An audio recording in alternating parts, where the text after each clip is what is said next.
We are on episode 59 of the Trash Talk Business Podcast. If you're in the world of growing, scaling, getting into, or getting out of the junk removal space to include demolition, deconstruction, hauling, or you're into Hawaiian shirts, let me tell you something. You've come to the right place.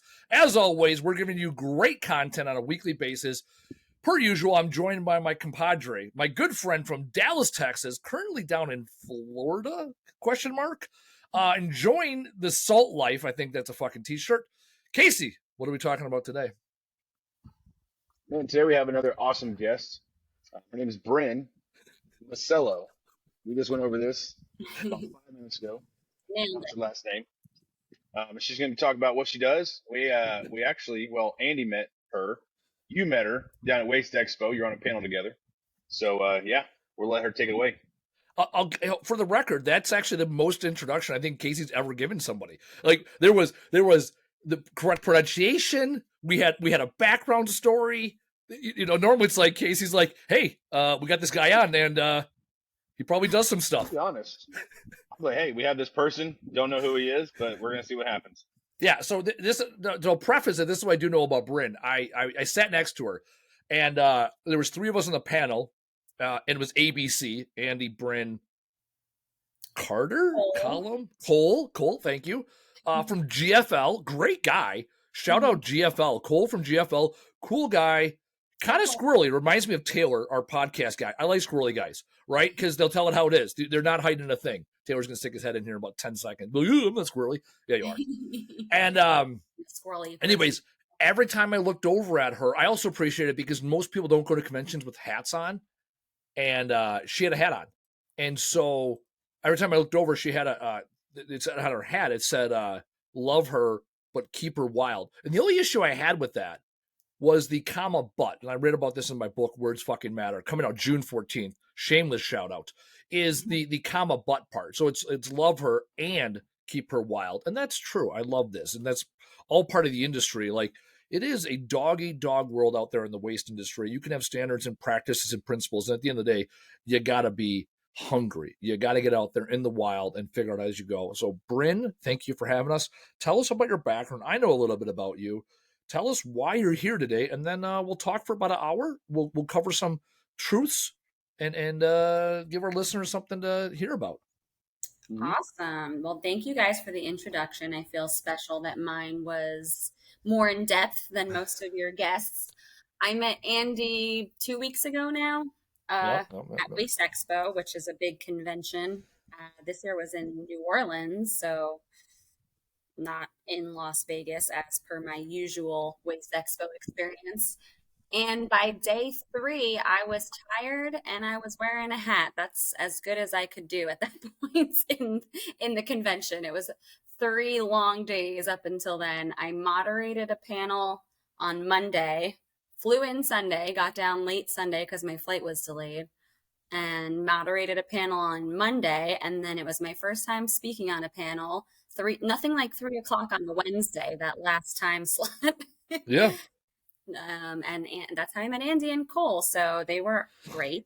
Shout out to them. Andy had mentioned his podcast, his book, his many amazing accomplishments when he was on the panel. So I was like, hey, I want to be a part of that. And here I am. He so graciously sent me information so I can be with you all today. So thanks for having me. So for those of you guys listening, just a brief description. We don't normally do this, but we got to give a shout out. I am currently wearing my Camel Crew hat. Brynn is rocking the curls. And Casey, unofficial sponsor, Meat Church. 3 out of 4 weeks, I think we got the Meat Church hat. If you love meat, I'm gonna have to on a Sunday, get him on here. Just that's what I'm saying. He's like, what's it about? I'm like, it has nothing to do with what you do. I just no. Yeah, no. We will have. Here's the deal. We talked about this. So season 1 was we don't have seasons. We just fucking crank these out every week. So the first 52 episodes were like, hey, you're a junk removal business owner operator. Let me tell you something. Now we're exploring a little experimenting, right? We got a great listener base. People are reaching out to us. Actually, here's a first listener from Minnesota is coming down next Sunday. He's coming down. I posted about a hot tub dolly on the Facebooks that we use. He's like, I want one. Turns out I have 2 of them in my warehouse, unrelated incident. And he's like, hey, can I buy it from you? I will drive down on Sunday and would love to sit down with you for an hour. I'm like, dude, if you drive down 6 hours on a Sunday and buy a hot tub dolly from me and sit down and drive here, I will sit down. We'll go to the Butler Inn. We'll get some Reubens. You can pick my brain because that shows the hustle. The Butler Inn's classic. At one point, Casey drove up to Wisconsin with about a bunch of carts he got from Amazon. Was that our first time meeting? I can't recall if that was our first. No. I don't know if it was the first time we met. You and Ike drove up from San Antonio, stopped at my place. Oh yeah, we were in San Antonio training down there, and we stopped in Dallas for a day or 2. All right, there we go. Now we got the background story, the hero story. All right, so this is why Brynn is here. She doesn't sell meat at the meat church, so we already have someone for that. However, Brynn comes to us like no shit, real deal, like Rutgers University, educated marketing person, and works in the waste industry. Because the running joke at Waste Expo is no one wants to be in the waste industry. People stumble into it. And even now with junk removal, a lot of guys that hit us up are like, hey, I hate my job. I want to do something different. Hey, I'm a landscaper and I noticed that people have stuff in their garage. Hey, if the hobo can do it, so can I. And so the waste industry, I'm one of the exceptions. Casey talks about it. I talk about it. I'm 4th generation. My great-grandfather owned a scrapyard. I grew up taking apart doors and windows and lock sets. This weekend, I was at my parents' farm taking apart doors and windows because my dad had a surplus. I spent my weekend taking apart windows and driving a tractor because that's what needed to happen. So, Brynn, how in the hell you went from like marketing guru, Rutgers University, boom, you're working in the waste industry. Let's talk about that. How the hell did that happen? Yeah, so it wasn't really that, back to back. I kind of went through a bunch of different career paths leading into the waste industry. So Rutgers first, yes, and then worked for a promotional products company, and we did fulfillment, graphic design, worked with some clients like BMW. I had some clients I worked with at a PR agency for a little while. So that was like Crayola, IMAX. So I got a little taste of the big PR world and graphic design world before I ventured into nonprofit, which is how I got a little bit of insight into sustainability and STEM classes for inner city kids. So what that looked like was we taught kids from Newark. I'm from New Jersey, by the way. I don't know if I said that. So we skipped that part because we want to talk about the highlights of your career, not the some may say lowlights. Actually, down at Waste Expo, one of our good buddies, Marine vet, junk removal proprietor, up there. Andy Barton. He's a beast of a man, and he's all things that New Jersey are. He wears sleeveless shirts. He buys you drinks when you didn't ask for them. He rides mechanical bulls. He's what I'm like, okay, this is middle New Jersey. He's not, and he hates everybody from New Jersey that's not from his area of New Jersey. Like in Texas, you like declare your state or your city, right? You're like, oh, I'm a Dallas Fort Worth guy, or right, keep Austin weird, or Houston, we're really not sure what we are. Like we're kind of Cajun and kind of redneck. Texas. The armpit, right? And then El Paso is basically Juarez light. And like, so there's this, and then New Jersey is like, I like my city and I hate literally everybody else in New Jersey. Like he hates everybody from Philadelphia. He hates everybody from New York. Like then Southern New Jersey is like fucking rednecks, right? And like, anyway, so that's when I think about New Jersey, I spent a year in Guantanamo Bay, Cuba with a New Jersey unit that was from Southern New Jersey, and all they just talk shit about the big cities because I guess Southern New Jersey is not full of big cities. And so I spent 9 months or whatever it was with people from New Jersey. And so that's my New Jersey experience. I'm sure there's good people in New Jersey. Also, Staten Island. How is that not part of New Jersey? It is like I could swim between Staten Island and New Jersey, and I'm not a strong swimmer. And yet it's not even connected to the New York City Metro, and it's part of Metro. It makes no sense. For somebody explain to me why Staten Island. Now, historically, I understand why. It's stupid, though. Stupid.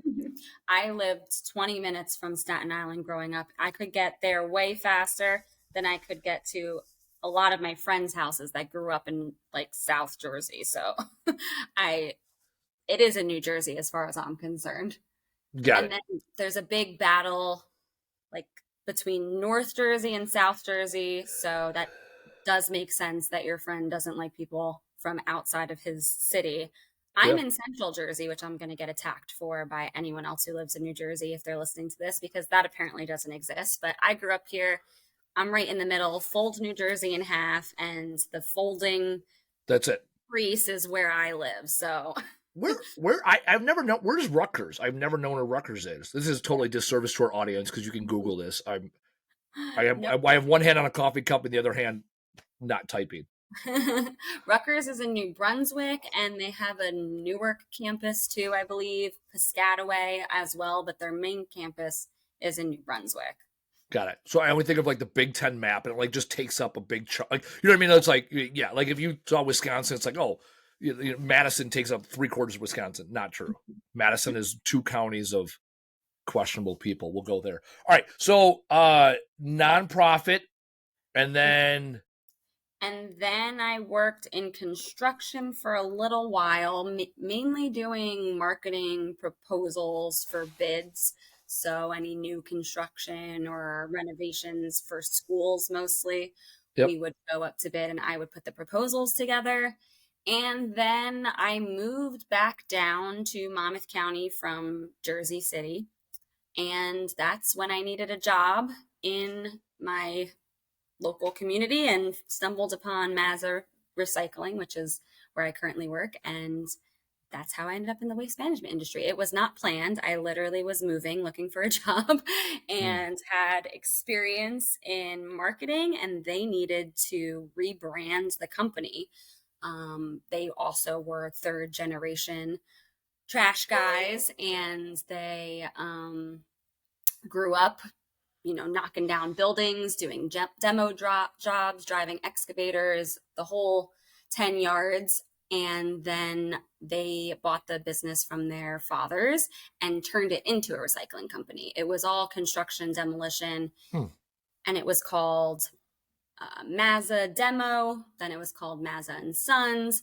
And then in 2017, it became Mazza Recycling. So I started in 2019, and they were looking for somebody to refine the brand and make it more sustainable, make it more green, eco-friendly, change their values, their mission. They had a good idea of what they wanted to be, but in the beginning it was like become this whole new industry, learn all these different operations, figure out how to grow the business, and then what do we want to look like in the public eye. And I kind of took the lead in that area. So what all services do you offer now? Are you still tearing down buildings and doing demo? No more demo. It's 55 acres that we operate on. We have a mulch operation on site. So we have a Class B facility that accepts wood and brush, leaves, fallen trees. That's Casey's background. Casey's all about that life. Oh, nice. Okay, so all the landscapers and how that works. We process Very profitable. Yes, and that actually started in 2015. The current owner bought a grinder from somebody that was renting land from his father, who was in the mulch business, but they didn't take over that business until that tenant was no longer running his mulch business. So Jimmy bought his old grinder and started Mazza Mulch, and that's how they were able to produce enough revenue to eventually buy out the rest of the business. So that was in 2015. That is still kicking. We have a bagging facility now, so we just built that in 2022. So we just started bagging mulch for Scott's Miracle-Gro products in our local area. So we bag for them. We bag for other local businesses. We bag soil and mulch products for other people, and then we have our own line. So you do third party. So you bought the bagging equipment to fulfill your need, and now you're also a bagger third party because otherwise your equipment probably runs 1-2 hours a day or a couple days a week or whatever it is. Right, exactly. We Hmm. went in there with the mindset of having one shift. Now we run two shifts in there. We made some extra space in case we need to add a second line in there. Huh. But it also kind of worked out where we built the facility right around the time we got the contract with Scott's and have been really doing that since the inception of the bagging plant. Now we're just kind of starting to try to push our own line of mulch. I designed the mulch bags, little shameless plug there. So they're really pretty, if I do say so Plug myself. away. So, if you're in the New Jersey area and you want to buy some bagged Mazza mulch, we have red, Nice. black, and cherry brown. And then, maybe in the future, we do produce wholesale topsoil. You never know. Maybe we'll start bagging that. We also have concrete that we sell that we're not bagging. We don't bag any stone or aggregates as of Hmm. now, but we do have blue stone that we sell, a decorative stone to landscapers. We sell that wholesale. We also So do you sell. take, real quick, I'm sorry to interrupt, but do y'all act as a disposal as well?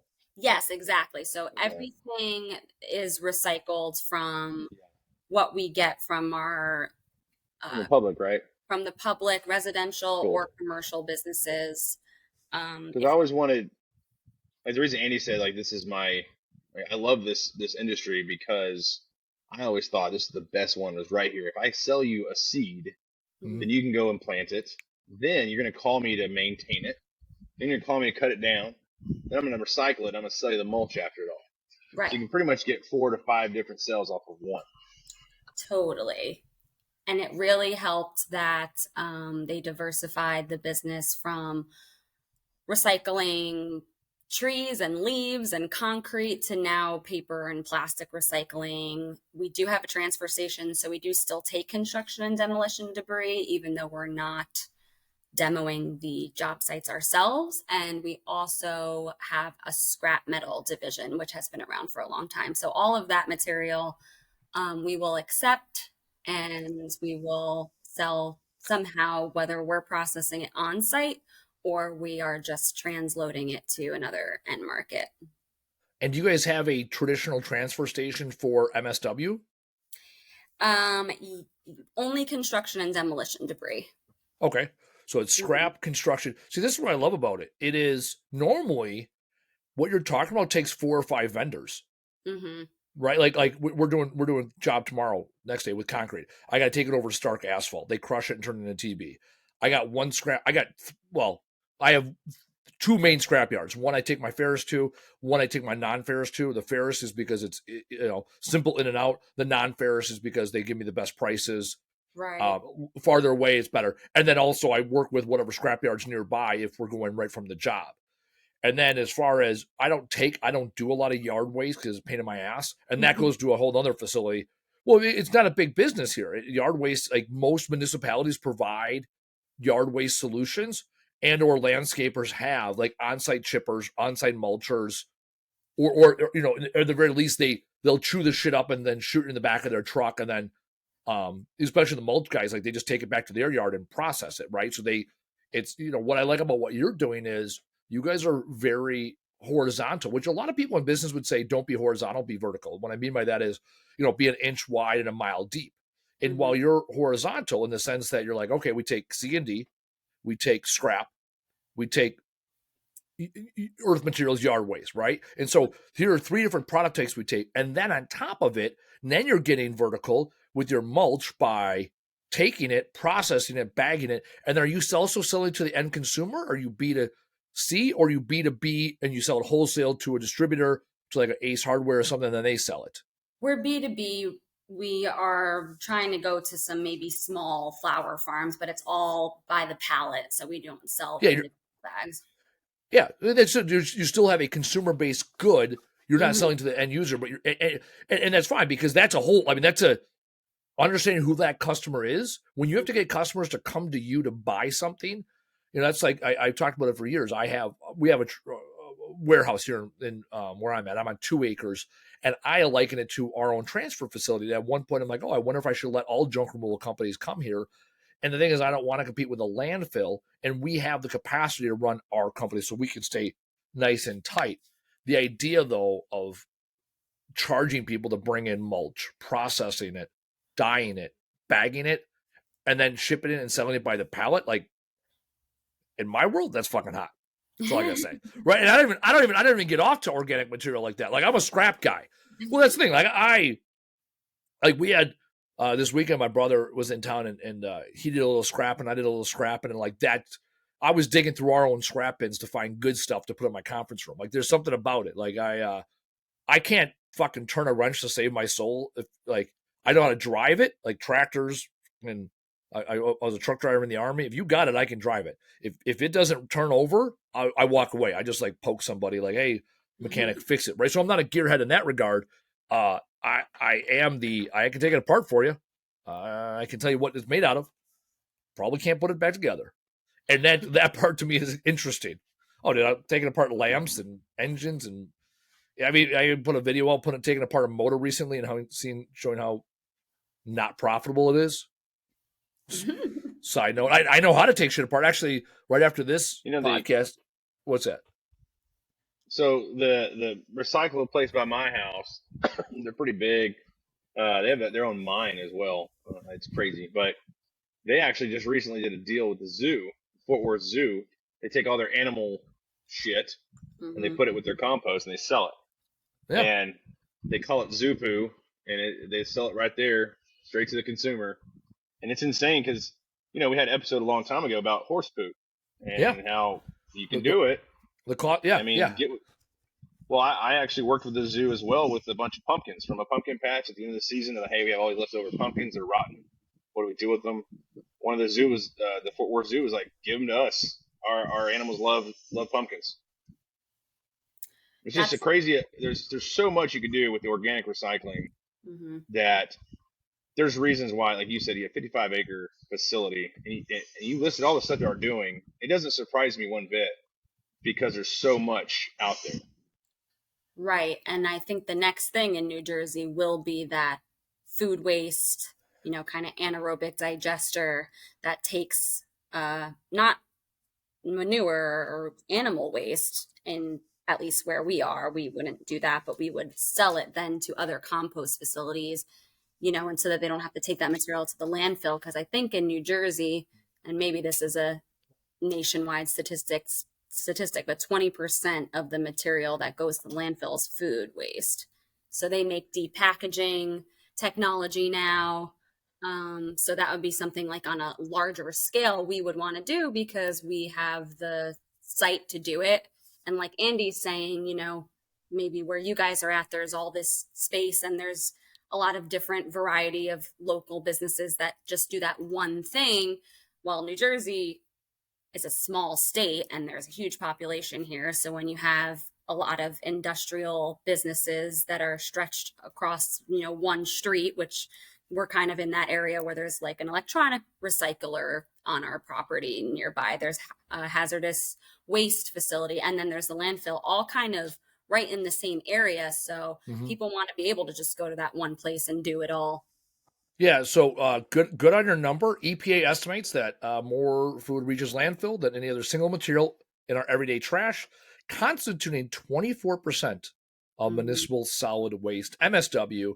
43% comes from homes, 40% from restaurants, 16% from farms, 2% from manufacturers. It's interesting you brought that up. So when I worked at Waste Management, now WM, years ago, and I was part of 4 really things. 3 new. So I did biohazardous medical waste. That's where I started. And then so I learned all the things about what not to do. The hazardous side of the house I got right, and that's so I understand and learned autoclaving and shredding and all that stuff. And then I moved over to the hauling division, and 2 things came out during that time. One was Bagster, and that was a whole other thing to learn, Bagster, because now we're selling this and it's interesting. And what's interesting, I went down to Waste Expo and found out that there's other companies that do a similar service, and you can buy bags. So anybody that wants to diversify, there's a chance. If you want to spend, it's about $160,000 for a truck with a boom arm, and then you can go buy bags, and there's a little freebie for you. You're welcome. If you want to compete with Bagster. Now, I'm not interested in that personally. I did see it at Waste Expo, and part of what we do here on this podcast is share best knowledge that we see out in the field so our listeners don't have to be all the places that we go. Third thing is they did, and this is what's interesting to me, they did roll out their organics division in our area and had a aerator churning thing. And so what we did, we picked up food waste at grocery stores primarily, and picked up organics, and then they would pick it up. And the one of the challenge with it is we had one machine, and when the machine went down one day, like there was no other way to haul the waste successfully, because you have to churn it, otherwise, I don't know, it starts to ferment or do something, and then you churn it, so then by the time you discharge it, it turns in, you can start turning it into compost or new organic material. I definitely think that is the way forward. I do like the fact that New Jersey and especially the coasts, East Coast and West Coast, have more recycling set up than what you'll find in the Midwest and the South. And it is partly political. It's also space, right? The Midwest and the South, we got a lot of space. Land is cheap. While on the coast, land is more expensive. People tend to be more progressive when it comes to the environment. So I get excited watching what's happening from a legislative standpoint and also from an economic standpoint on the coast, because that ultimately leads to what are the best practices that are actually going to stick and stay around. So organic waste is something I get excited about. Moreover, what I'm getting excited about, from still coming off my high of a waste expo and meeting with someone like you, it's our audience is primarily junk removal. And a lot of people get in like, oh, I'm gonna make $1,000 this week hauling other people's stuff, right? It's $200 job there, $300 job there. I'm gonna run some Facebook ads, and all of a sudden you grow this $1,000 a week to $2,000, $2,500 a week, right? And then you start to scale, and you get to $5,000 a week, and right around that 225, 250 mark is about what one truck single owner operator can do. And they're hauling it and taking it to the transfer facility or landfill, and that's their first thought. And the challenge I'm giving to all of them, and one of the reasons why we started this podcast, was start or begin with the end state in mind. Stephen Covey, 7 Habits of Highly Effective People. The 2 habits of the 7 that I take and I live every day are sharpen the saw, which is increasing your skill set, and beginning with the end state in mind. A lot of people out there are like, oh, it's easier to grow the landfill. It's less, it's too much fucking around or riding around. It's like, not really. You got to figure out what product you have, figure out how to sort it. Also, we call it product, right? It's product. If I bring to you concrete, right, that's a product. Like, right. There's an exchange. Whether I pay you or you pay me, you now crush that, right? Do you guys sell it as TB, or what do you guys sell it as? If I bring in concrete, for example. We sell it as crushed concrete 1 and 2, just like a leveler. One's like road base. Yeah, road base. One's like 6 to 8 inch stones, and the other is the fines. Yeah, we call that TB, traffic bond. Oh, okay. Yeah, underlayment. Yeah. Mm-hmm. So to say, that's the other thing with the waste industry. It is what you call things across the country is totally regional. Yeah. All right, hey, hold on. I'm gonna test this because I don't know. I do not know this answer. If someone comes in with a basic load of metal mixed, what do y'all call that? Scrap metal. I mean, there's ferrous and non-ferrous, but if it's mixed. So if it's ferrous. If it's ferrous, we just call it metal. Ferrous metal. Oh, you don't? Okay. So in the Midwest, we call it sheet iron. Okay. And down south, they call it tin. Which is weird because in our material recovery facility, we have the tin. That's more, your soup cans and things like that. Yeah, tin cans. Right. Here, short iron or sheet iron is tin. Yeah. Mm-hmm. Yeah, we have aluminum piles and larger, pieces of metal, like more industrial size, but it's not considered tin. Yeah, you're not. Yeah, you're non-ferrous aluminums. Then you do it by grade. So when Casey and I first started talking, he's like, "Oh yeah, tin price," and I was like, "The fuck is tin?" Like, I got soup cans, right? Everything else is sheet iron. He's like, "I don't know. We don't have sheet iron down here." I'm like, "The hell y'all talking about? You need a big ass pile sticks to a magnet, sheet iron." I think a lot of the scrap guys actually work at these scrap yards for a while. They know exactly what we're talking about. It's called sheet iron or whatever. But it's just funny because even with brush, when we take brush in, you have different types of brush, and they'll ask you, is it green? And you're like, I mean, well, yeah. Isn't all brush green? Like, no. We need to know, is there because they put it in different grinders, right? If it's still wet, if it's fresh, they're not Mm-hmm. going to put it in the other, they're going to put it over here. And I never thought of the reasons why until I started looking at grinders myself.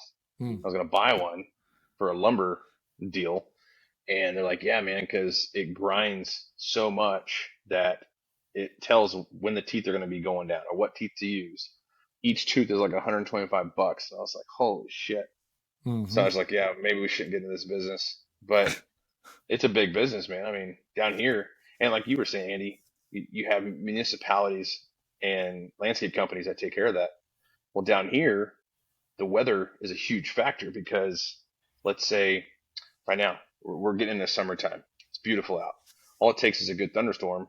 Trees fall, branches fall, fences, whatever. It could happen every other week. It could happen every other month. It happens very frequently here. Where up north, it's more like, hey, the season's changing. Now it's kind of, we got to rake leaves and maybe prune some trees. But here it's Yeah. like, hey, we had a storm. We have a bunch of shit on the ground. Yeah, you got landscapers that they're cutting grass in the summer, they plow snow in the winter, and then they do tree work typically in spring and fall. And that's and tree work can from doing leaves and sticks and brush and debris, and while in the spring it's more pruning or taking down the stuff that fell, because when trees fall in the winter, you don't fuck with them till spring. And not even like early Right. spring, late spring, because typically you can't get equipment in because the ground is still soft. That's the biggest thing with us in the Midwest is when that ground is soft, it limits what you can do. Mhm. All right, so Brynn, you've been in waste now in like 4 years, Mm-hmm. and in the marketing side of things, what? So I want to lean in. Marketing always is a hot topic for us on this show. People always want to know, right, how to bring in more revenue. That's ultimately what it comes down to. So what were some of the things that you noticed going from a more commercial operation, not so customer facing, Mm-hmm. right? And like you said, you had to rebrand, you had to church it up. You're proud of your mulches of Maz. So what are some of the things that you've noticed that have been successful from a marketing and positioning standpoint with the recycling business? Definitely keeping up with some of those hot topics, all those hot trends like Mhm. sustainability and keeping up with education, keeping up with legislation and advocacy. A lot of it now, when you're this big of a company and your revenue does increase, we've in 3-4 years added on so many operations that we can't really market ourselves the same way. We Evolve. yes, it's definitely always evolving, and a lot of it has been just keeping all of our current stakeholders from our pre-existing businesses aware of what we're doing and also reaching out to their networks. So, when I started 4 years ago, I wasn't dealing with council people and municipalities and recycling coordinators in towns. I was dealing with, commercial people and contractors and doing Facebook ads and Google ads and trying to sell a Mhm. dumpster. Now, a lot of that is such a small part of what we do. And we really want to target some of those larger municipalities and residents, and those people have much different interests. Those people really care about their community, their kids, what's going in their recycling bin, contamination. So that's when we started the education program, because that was something where, we have the capacity to have tours at our facility. It's really cool. People want to bring people inside and see how it works. And so that was something that I started doing to be more transparent, educate the public, and just change who we are from, your local family owns business. You see Maz on a dumpster to a recyclable, sustainable business. I usually call our facility an environmental campus because it's really Mm. touring all these different facilities. You go to the concrete area, you go to the mulch operation, you're seeing stuff that you wouldn't see in your backyard, but it is in your backyard. We're your local friendly neighborhood recycling heroes. So I kind of like to focus more on that, and that was one thing that I saw really benefited us in the long run, because their reputation, a couple years ago might have been, people that are just dropping off containers, junk people. Oh, if there was a smell just blowing in the wrong direction in someone's backyard. Oh, is that coming from Mazza? Why are they here? Why don't they go somewhere else? It's stuff like that. And I'm like, hey, that's not what we do. Why don't you come see it yourself and smell it yourself? And I'm telling you, there's a lot of good that we do here.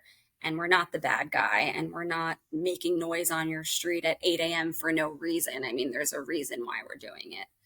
There's a reason why there's trucks on the road collecting your material and dumping it at our facility, because there weren't a lot of facilities in our community that had the capacity to do what we do. So we put one close to you. We made it easier. We're diverting material from the landfill. It's a lot of that kind of language to make people comfortable. And then when they like you, they want to do business with you. So we're just trying to be that community hero that our stakeholders want to invest in, want to do business with.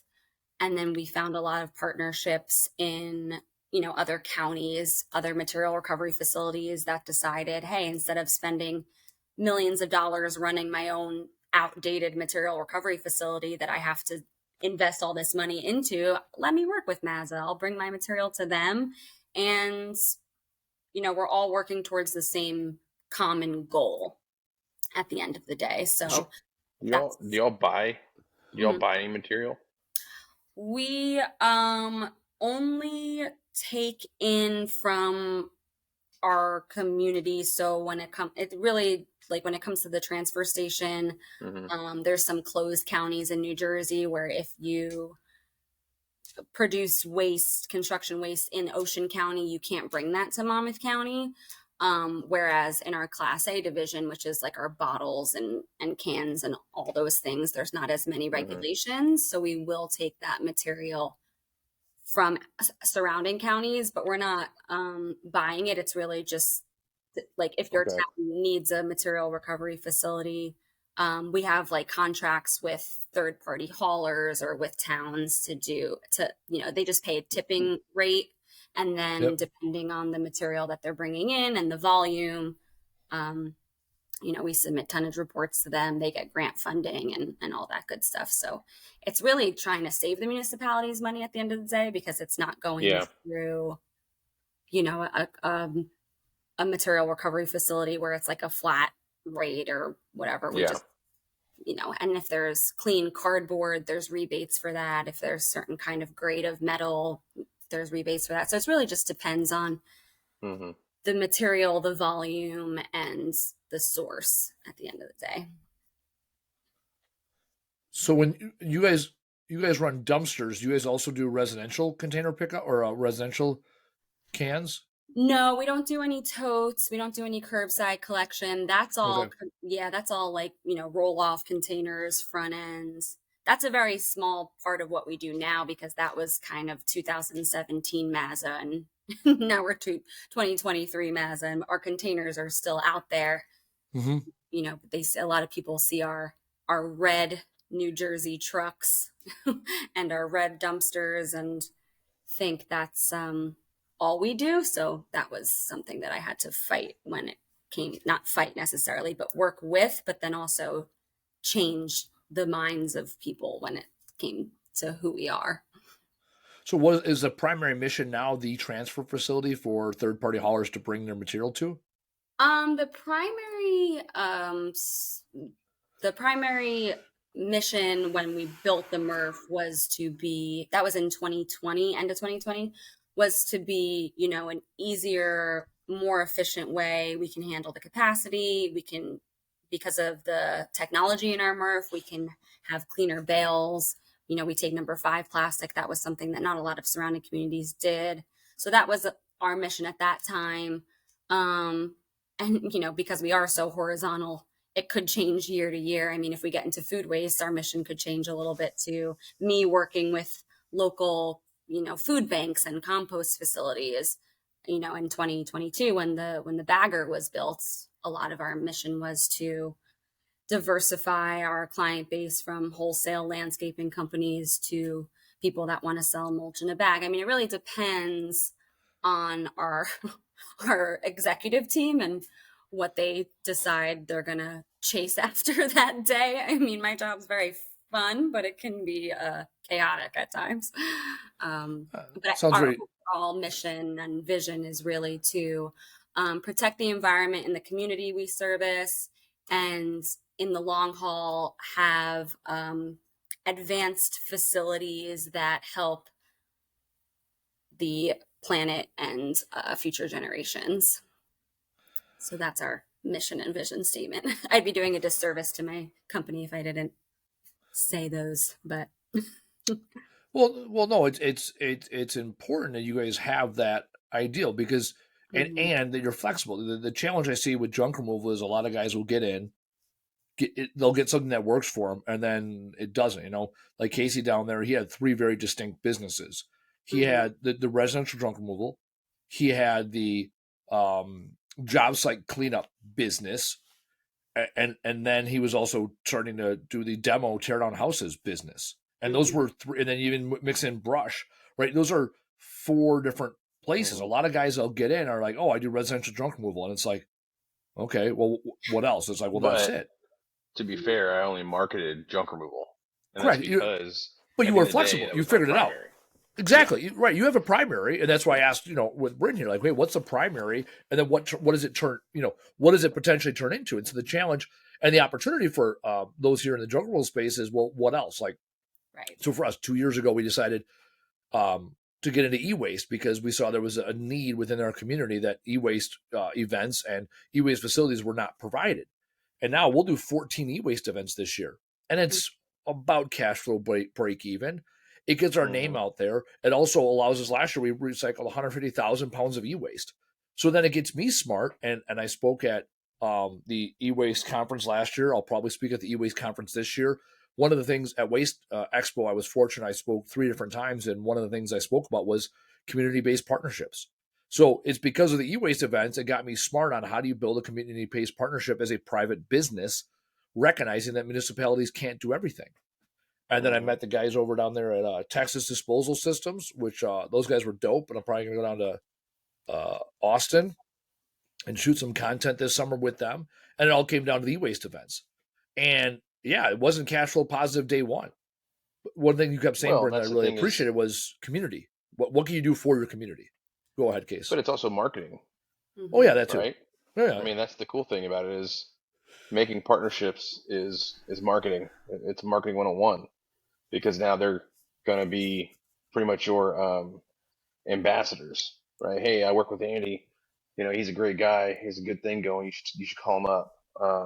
Hey, I met Brynn at this expo. She's really doing some cool shit with Mazza. Give her a call. And it's one of those things.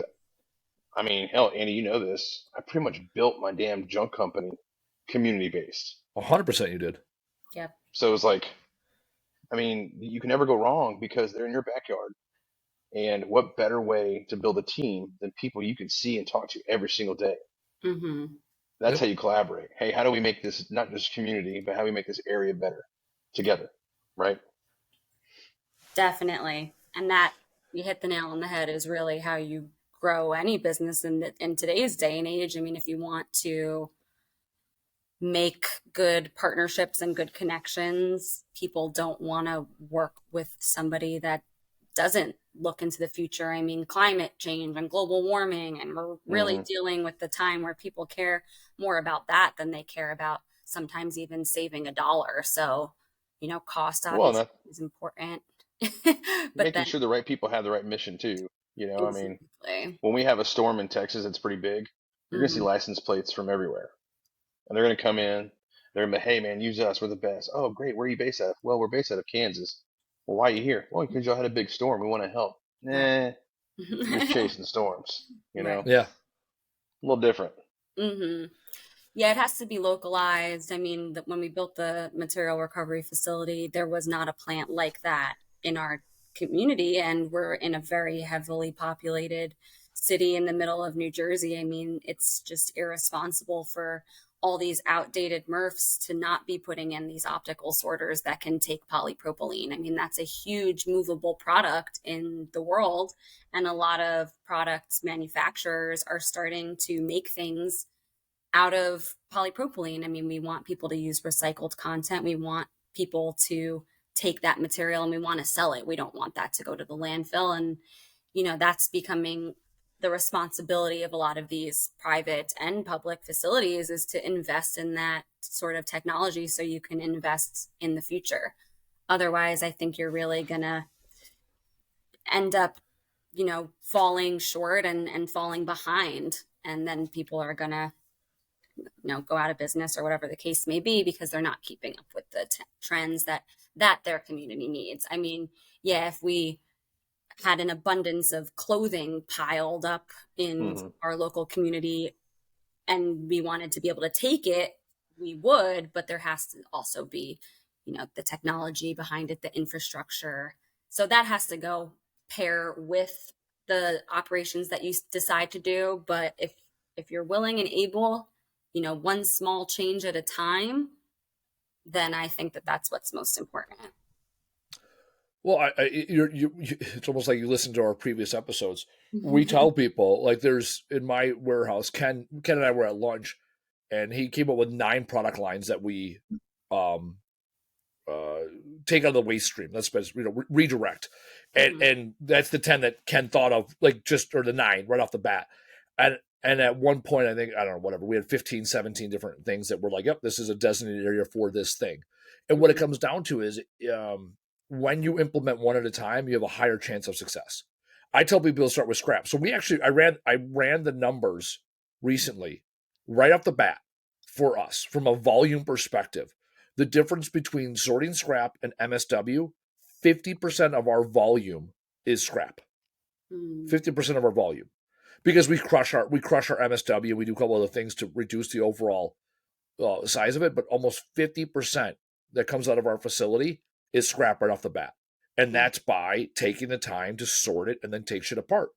And then we factor in like mattresses, they take up a lot of space. Well, we divert those right away. So, okay, now we're chipping into it, right? And now e-waste doesn't take a lot of space, but it takes weight. Okay, now we're chipping away.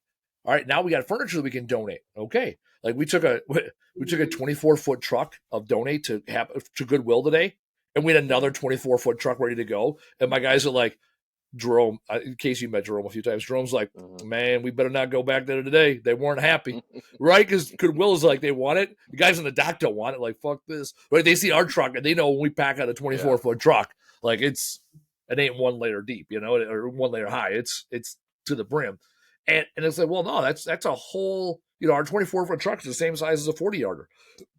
That's a 40-yarder material that's not going to landfill. Because we took the choice, made the choice. Right. And how many times have you heard, oh, well, we don't have a big old warehouse like Andy does?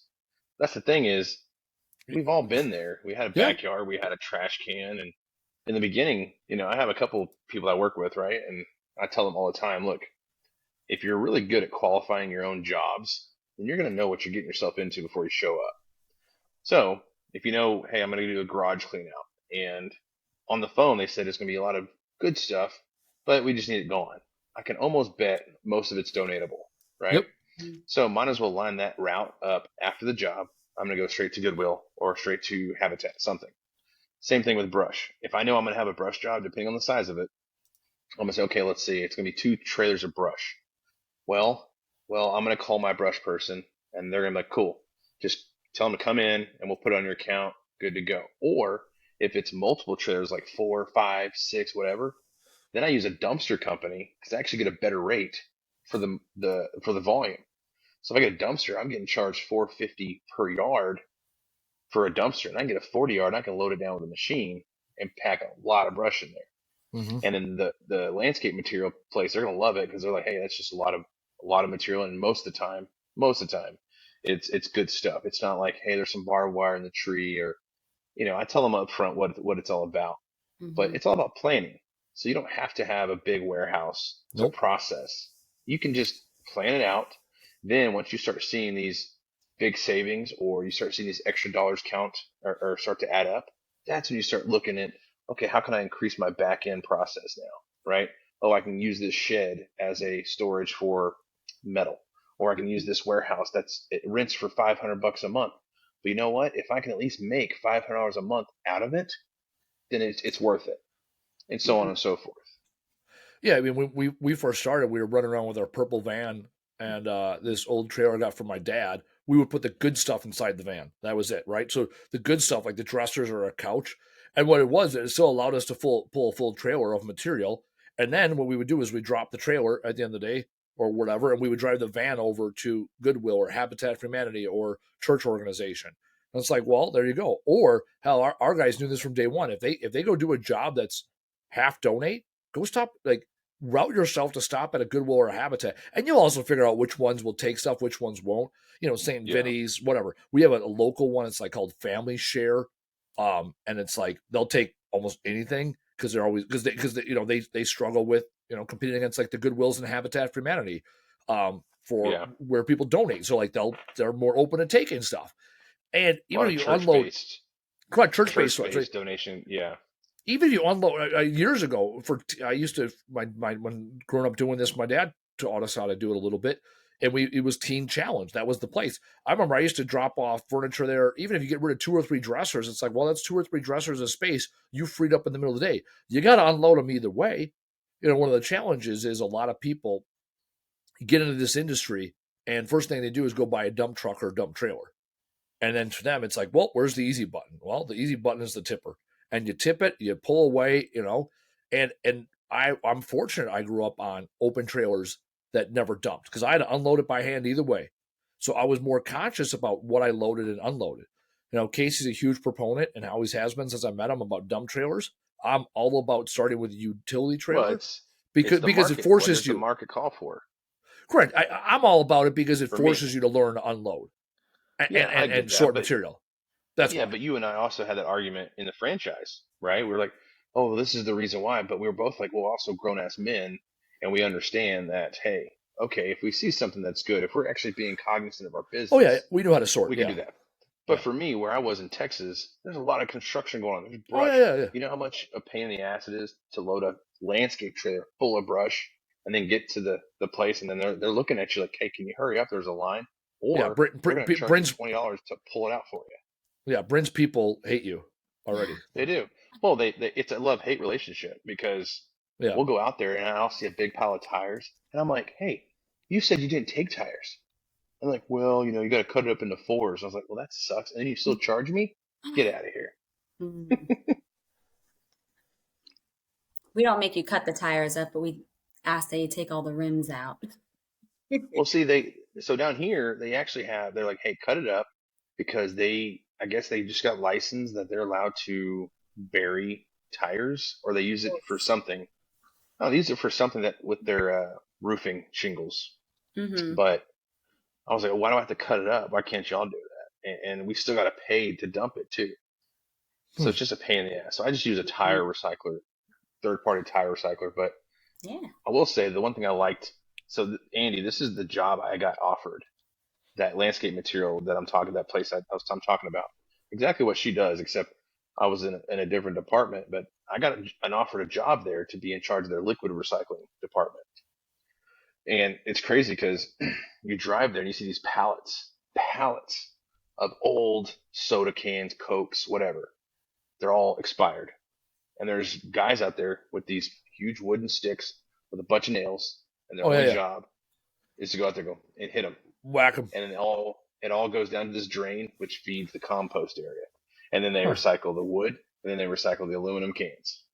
It's insane. So we hauled 7, 8 pallets of water where the cans were compromised. So like out of a 6-pack, like 2 or 3 of the cans were solid, right? And so we're like, I hauled them for free because I thought it was they made 2 kinds of water, sparkling and non-sparkling. I was like, oh, we're gonna get 7 pallets of water. Like, hell yeah, I'll do it for free. Well, it turns out it's all the sparkling water. Oh man, and terrible. We had that for like 2 years. And then so what we eventually did, we dumped an entire pallet in our 8-yarder, full. Like, half the cans are still full. It's water. Needless to say, Waste Management was not impressed. So then we had a similar situation with a brewery with beer. There's like one ingredient or something, and he couldn't sell it, so he's like, I gotta get rid of it. Well, places like like Mazza, they can certify that it was disposed of properly. Yeah. Well, we had a few pallets where Altman was like, "Fuck that! I want a pallet of beer. It's free." And I'm like, "Yeah, but dude, it's been sitting out." He's like, "I don't care," and he didn't care. He loaded up his truck bed Let me full tell you of how much he beer did cans. care. I'm not even kidding. Yeah. And he took it all the way to his cabin. And I don't know how many months went down the road. Months and months went by, and I went out there and I was like, "Dude, you still have cases of that beer?" He goes, "Yeah, man." He goes, "It's awful, but it works." And I was like, "That's Altman, though." I'm sure the statute of limitations is gone on that one. Well, he's one of those guys. He'll look at something and be like, "This is 2 years old. I bet you it tastes terrible." So I'm gonna find out. Yeah. Altman also has. Yeah. He also. What's that? You can always recycle. There's always Yeah. Right. some way, somehow. Also, Altman's a guy that has no less than 4 knives on him at all times, and none of them are a box cutter. I mean, they'll cut a box, they'll cut a man, Yeah. they'll cut a lot of things. We did a job with him one time, or I did. Casey did hundreds of jobs, but I did a job with him one time. I was like, "Hey man, you got a knife on you?" Had a 6-inch blade. Around his neck on like 550 cord. Pulls it out and then puts it back in the sheath, and it just hung there on his chest. And he's like, "Oh yeah, I always got it with me." And then we had to fly him. We had to fly him somewhere, and he's like, "I got to check my bag." Yeah, we had to fly him to Pennsylvania. And I was like, "Why are we paying for checked bags? Like, all you do is a carry out." He's like, "Got a lot of knives." And I was like, "You're right. Why? You're right. Why would I even ask something so preposterous?" So I think we I think spent. he had like a machete, like a mini machete too. No, he did. He had that. He had that like that 13, 14-inch machete he was using to take things apart. And he had 2 of them. Or they were like 9, whatever. It was bigger than a K-bar, not like a 2, whatever. Oh yeah. No, I mean, get you a guy that has 9 knives on him at all times. You'll never run out of knives. See, this is why we get into junk removal, right? It's that where we started the podcast a bit ago about, love her, but keep her wild. No, love junk removal and keep it wild. Well, because the thing is, unlike other businesses, a lot of businesses out there, let's take a restaurant, right? The restaurant decides this is what my menu is going to be. I'm going to order the food. I'm going to prepare the food. Now, we don't know what people are going to order, but we know what we got to sell. When it comes to junk removal, you don't. It's like, hey, what's coming in today? I don't know.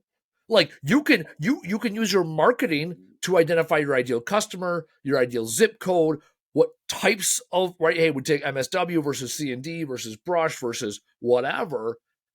Beyond that, you got to figure it the fuck out. Like when y'all open your gate in the morning, 7:30 or whatever time it opens, right? Like, yeah, you got your sheet iron, you got your, organics, you got your C&D. It's like, well, you don't know what the fuck people are going to show up with. It's based on their job that day. And you got to be good and flexible and figure that out. There's people that I'd meet in junk removal. They're like, they get frustrated. Like, oh, I didn't anticipate or this, that, or the other thing. It's like, well, you gotta be open to it. You gotta be adaptable. Like I've been in hoarding houses that I'm like, yeah, I was in one the other day and my feet were sticking to the carpet. That's when you know it's prime, right? I'll tell you what, I got the job. Right? Like I didn't want to go home with sticky boots. We made it That's when happen you're like, though. "Hey, you got good insurance on this house, right?" Okay. Yeah. Let me tell you something. Actually, we had my guys still talk about it. It was the fire murder house. So there was a Oh, murder, and then they tried burning it down, and then there was an arson, and the guy was a hoarder on top of it, and they couldn't tear the building down until all the contents were removed. And so we were the ones that did that. we had a similar one. It was a demo, but the insurance company needed to account for everything inside. It was a death Oh, or yeah. something of a family member. And I was like, okay. And it was disgusting. This guy never left his house, smoked. There was film on the windows Oh, because yeah, he yeah. never left the house. And we had to clean it out. I argued with them, like, hey, this is all nasty. Like, we're going to tear it down. It's probably all going to go to trash anyways. Well, we still have to account for everything inside. And I'm like, okay. Yeah. Big job. Disgusting, though. Yeah, you know what? There's a lot of actually, if you do have, speaking of seasonality, if there's major flooding or fires in your area, a lot of insurance companies and restoration companies, they need that accountability. So if you're looking to add adjunct services, there's a freebie for you, listeners out there in the world. Partner yourselves with a restoration company. They have a lot of guys in house, but I'll tell you what, when the fucking water comes down and everyone gets flooded at the same time, or like in your case, right? They'll hire, their otherwise competitor because it's a money grab. So there you go. See, it Right, only look took at us 59 look at that minutes to big get freeze. to one nugget. 59 minutes. You're welcome. We Well, look at that we big tease freeze it. we had 2 We years keep ago. the milk in the back of the store. You got to walk through. You got to look at the graham crackers and the Cheez-Its on your way to get the milk. Right? People want their nuggets. You got to sit through Casey and I bullshitting. Actually, one of our first reviews we ever got that said Andy needs to talk less and let Casey talk more. That's right. And I just interrupted him like 7 more times. It's okay though. 2-star review. Yeah, I've never had a bad review. It's always been Andy. Hey, That's right. He talks too much. He cusses too much, and I'm like, that's correct. Who the fuck is this guy? Here's another nugget. Just be yourself. Oh my Don't God. listen to the reviews. No, just Wow. Well, trust me. I looked at the review and I go, hey, he's not wrong. I probably do talk too much, and I do cut Casey off. Thanks for your loyalty. He also said it was a great podcast. He started with it was a great podcast, except for Andy talks too much. Yeah, that's fine. I'll take that action. Hey, you know what? Let me tell you something. Brynn can attest for it. Some places give me a microphone and or pay me to talk. So actually, speaking of, Brynn, you shot out Wednesday right after we did our thing. Mhm. I did not leave until Monday. I stuck around New Orleans for Jazz Fest. So my weekend was Friday night, Avett Brothers, Saturday night, Lumineers, Sunday day, Mumford and Sons. So, and every night I spent on Bourbon Street or Frenchman Street. I ate 937 pounds of shrimp. I gained 17 pounds, and I'm a happier man because of it. So I love New Orleans. I do like what you said though about so Waste Expo jumps between New Orleans and Vegas. So next year, Vegas, May 6th through the 9th. For all the people out there, we're already pre-planning it. We had a few listeners, Dylan Pruitt, who's our in-house electronics waste smart guy, and Annie Barton, who's our really smart, really strong marketer out there in New Jersey. Both came out. And then we had a handful of people that I never even met before, and then came out and then knew about the podcast. So people, here's a plug. I got to plug it because it's good for you. And we get to meet cool people like Brynn. Next year, start planning now. I don't care if you guys say $50 a week. Put the money aside to invest in yourselves. Waste Expo, when you walk a convention center that is 3/4 of a mile long and I don't know how wide, the wheels start turning.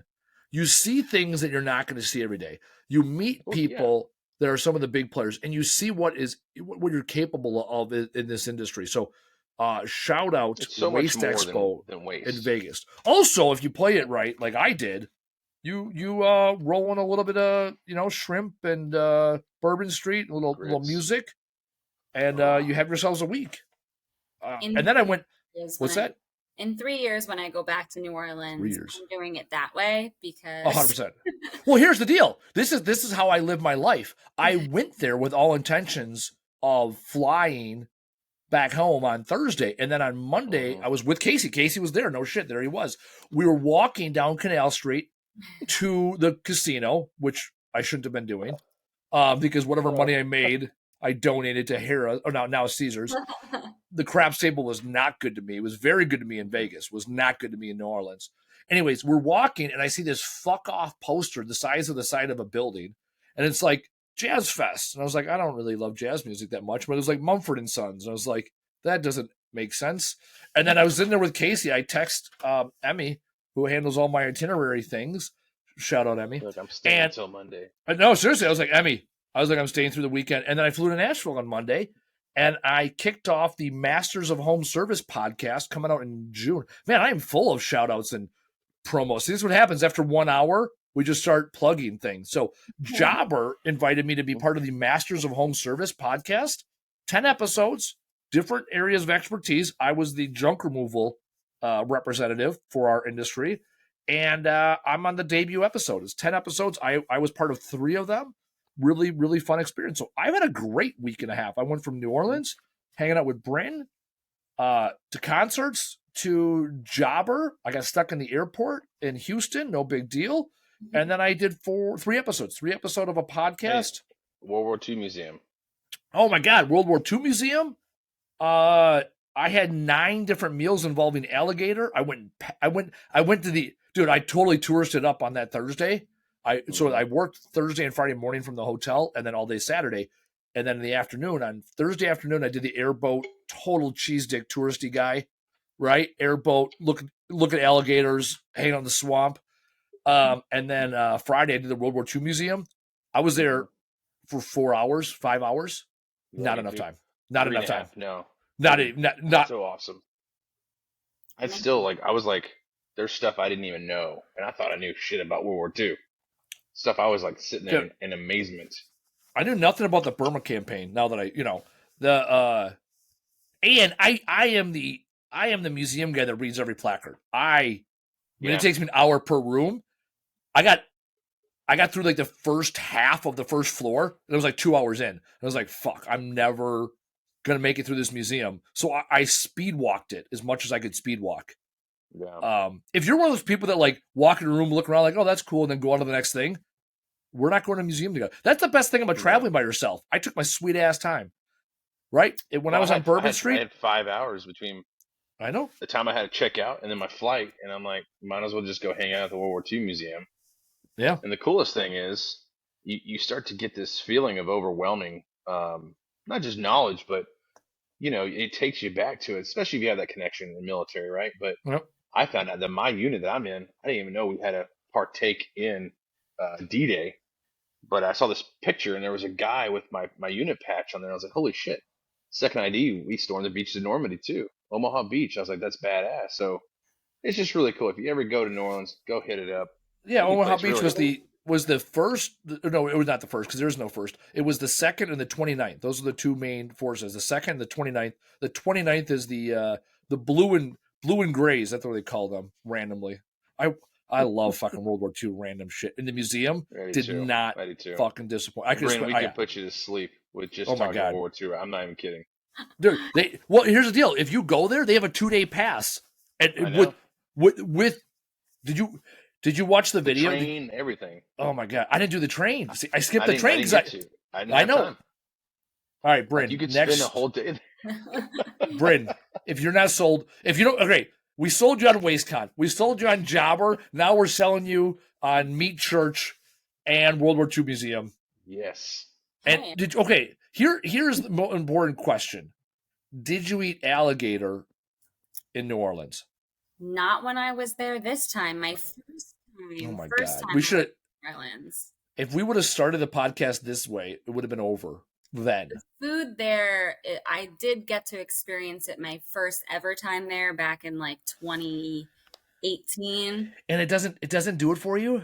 No, I loved it. I'm just upset with myself this time. What the fuck? I didn't have enough time. Next time I'm penciling in time for myself. I'm extending my trip too. Casey and I had gator like 5 out of 7 meals. We were tracking. Yeah. Because even the one meal, we were on Bourbon Street. It was like 9 o'clock. We're like, hey, can we go up on the balcony? And she's like, only if you're ordering something. So we're like, sounds good. We go up there, we sit down, we go, can we have 3 waters and gator bites? And those, you're right. Those were the worst gator bites of the weekend. I found better ones. Like a block down. Anyways, I'm going back to New Orleans in September for the electronic waste convention, and I'm taking my parents. My parents have never been to New Orleans, and I'm 5 trips into New Orleans in the last 2 years, 4 or 5. Enough where I have favorite restaurants, and I know where to get the best oysters. Maybe not the best oysters, the ones I like. So if you go to the port, I ate so well, Andy. Go to the port. I did not. They have some of the scrap yards on the port. Oh, pretty badass. Oh, don't tease me with a good time. Because that's where they load all their ships, right? They take a China and shit. I know, that's hot. And they're right there. Like right there. It's so hot. Con is also there in September. This September?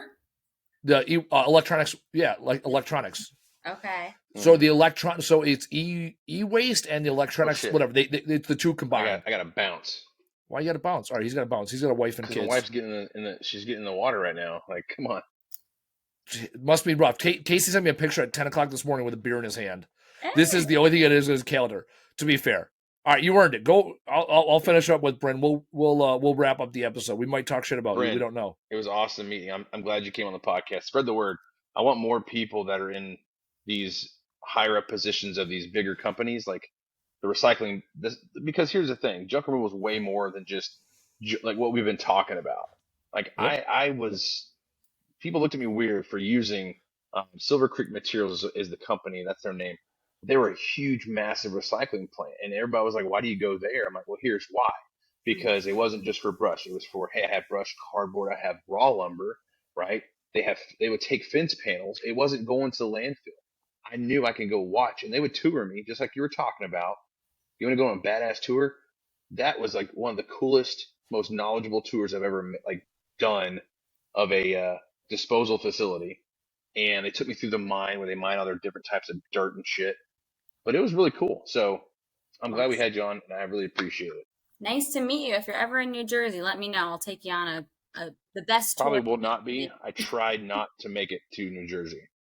Well, if you ever pass, Not gonna lie to you. I try to go, like, if there's it's usually skipping over New Jersey and landing in either shithole Philly or maybe New York. But I'll definitely hit you up if I'm close. There you go. Those are close enough. I'll take it. All right, Kate, go enjoy time with the fam. We'll wrap her up here. I will. I will see you later. I don't hate New Jersey. You know what? Here's the deal. Can we shoot content in New Jersey? With a special license, you can. There you go. Well, here's the deal. I'm going to go down to Austin with the Texas Disposal Systems guy to shoot content because in my area, they won't let me shoot content. I want to shoot scrap. I want to show what happens when you go to the scrapyard content. And talk about like the difference between all the things like all what you're talking about. And because again, the challenge with this industry is it's very old school and there's a lot of people that have been stuck in their ways. And that's why I love you and I were talking. You're like, your company is 10 years, 5 years ahead of most, where it's like, they realized, oh, we have to rebrand. We have to talk about all the good things we did. You know, the panel you and I were on was it the social media one? Is that what we talked about? It was social media managing PR crises. Yeah, and like the one thing that we said, and this is another nugget for the listeners, is don't let a PR crisis or a customer complaint be the first time people have ever heard about you. Totally. And the way you do that, you have to get out there. Like what you said, like you and I both independently came up with the same thing. I've been doing tours at our facilities for the last 5 years. Next month in June will be 5 years since our grand opening. And we've been doing tours ever since because it's important to show people what we do. And then if someone else comes back, we've had it on in the past, like on Facebook, people like, oh, these guys really don't recycle. And then like one of our fans, our Facebook connections will be like, no, actually I've been in their facility and they actually do. And then the fucking keyboard warrior goes away. Right? It's like, and I've also told people like, hey, if you want to stop by and do a tour, I would love to have you.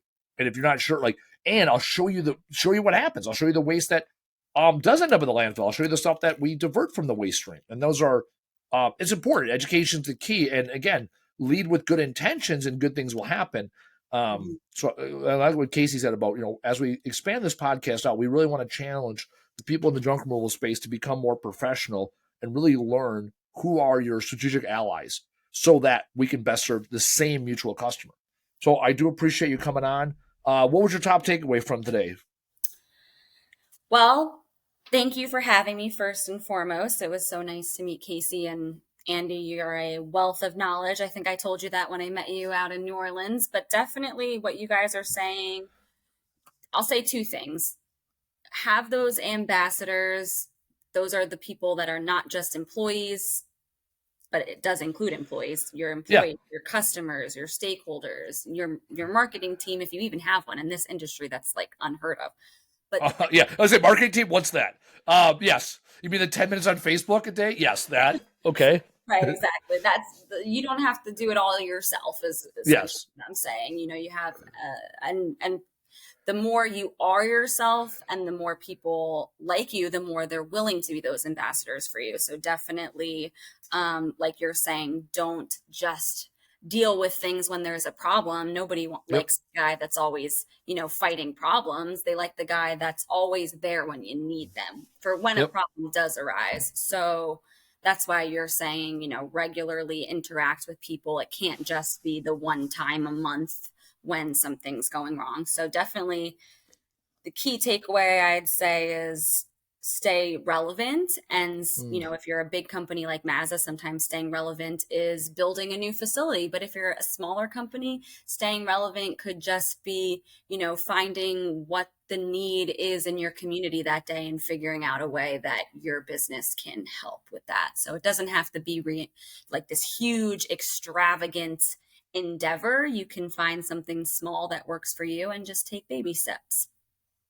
No, you use the word that it is my top takeaway today. All comes down to community. Right. When you take care of the community will take care of you. Our junk removal business right now in the industry is oversaturated.